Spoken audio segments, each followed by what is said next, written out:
इस विमान में कुल मिलाकर 230 यात्री देश के और विदेश के और 12 क्रू मेंबर सवार थे। इसमें से एक यात्री का बचने का अच्छा समाचार मिला है, मैं उनको मिलकर आया हूं।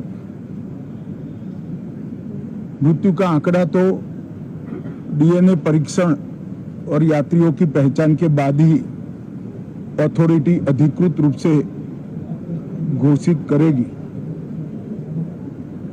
मगर जो यात्री बचा है उसको मैं मिलकर आया हूं।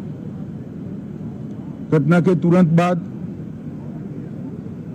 गुजरात सरकार ने बहुत त्वरा से डिजास्टर मैनेजमेंट की सारी इकाइयों को अलर्ट करते हुए, चाहे हेल्थ डिपार्टमेंट हो, चाहे फायर ब्रिगेड हो, चाहे पुलिस विभाग हो, भारत सरकार की भी सीएपीएफ को संपर्क कर सभी ने एक साथ मिलकर राहत और बचाव का कार्य चालू किया। मगर 1.25 लाख लीटर ईंधन विमान के अंदर ही था और लगभग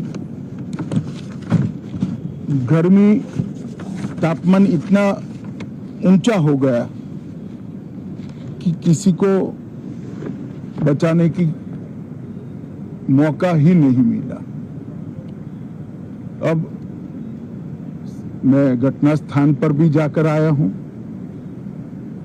सारे यात्रियों के मृतदेह को बाहर निकालने का काम लगभग समाप्त हो चुका है। जितने यात्रियों के परिजन यहां पहुंच चुके हैं वो सबका डीएनए लेने की कार्यवाही भी 2-3 घंटों में समाप्त हो जाएगी।